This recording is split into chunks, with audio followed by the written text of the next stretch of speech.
Hey guys, welcome to LawnCareMadeEasy.com. I'm Zach Stroud.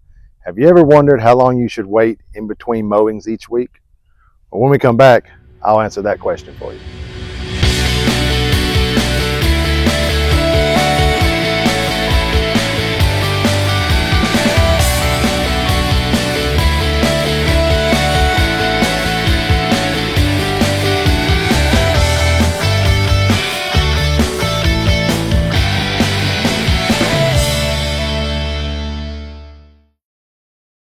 Okay guys, so welcome back. So if you ever cut your lawn and you're seeing a lot of this thatch that you put out and you see it in a lot of spaces throughout your lawn after you cut, that means you're waiting too long to cut your lawn. So, and that also depends on the grass that you have. So if you have a Bermuda lawn, which is very common in the Southeast especially, you're probably going to need to cut that about 2 times a week, depending on your height, okay? Maybe even 3 times. And it also depends on how much you're fertilizing it and how much you're watering it. If you have Bermuda, then you're probably going to set on probably about at least 2 times a week you're going to cut the lawn. And that's going to keep you from getting a lot of this thatch that just builds up and really just hurts your lawn. Okay, all it's going to do is cause your lawn to choke out, and what's going to happen is some of these areas, and I know this is a kind of a weeded area, but if this was on the lawn, then what this is going to do is shade your lawn. And I know I've talked about this before in other videos. You can go back and find those. But what this does, it's going to kind of choke your lawn out, okay? It's probably going to kill that area if it sits too much in the hot sun. It's probably going to kill that grass where this is so heavy, okay? So that's Bermuda lawn. The next very common lawn is St. Augustine, okay? It grows pretty quickly too. So you may be looking at maybe 2 times, you're probably looking at about 2 times a week for that one as well. St. Augustine is mostly on the coastal areas, so you get a lot of rain there, and so you're probably going to be cutting that probably about 2 times a week, okay? Again, that all depends on your height that you're cutting it. I would recommend you cut that about 2.5 to 3 inches.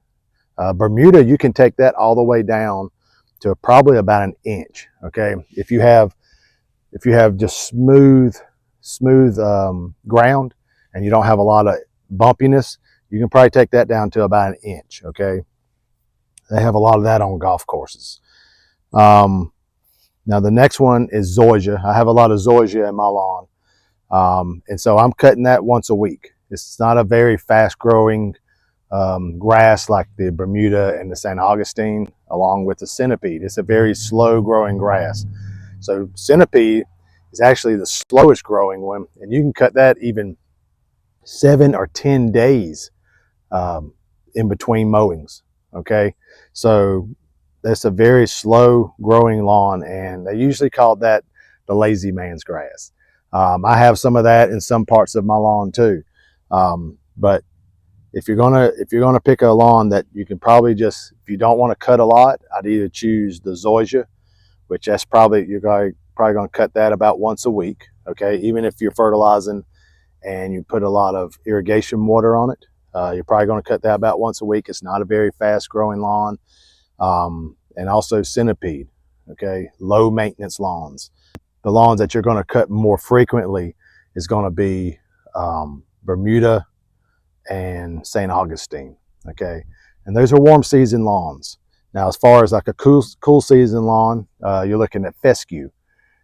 Fescue during the spring and fall here in the Southeast. I'm located in South Carolina, so here in the Southeast, you're probably going to cut that in the spring and fall a lot more than you will in the summer, because in the summer, it really can't take that hot heat, okay? It's really going to probably look like it's going dormant instead of growing. So either you really going to have to lay the water to it, and it may have to have some evening shade if you're going to cut it a lot during the summer. But usually with fescue, you're going to be cutting that probably about once a week, okay? And that does need to be overseeded. So just wanted to touch base with you because I've seen this in some lawns, and you can tell that they just waited too long, okay? If you wait too long, it'd be best to bag these instead of leaving them on your lawn, or rake them up and put them in a compost. But you want to get this thatch off your lawn, okay, immediately, as soon as possible. So there's some tips I wanted to share with you. I hope it helps you out, and we will see you on the next one, guys. Thank you.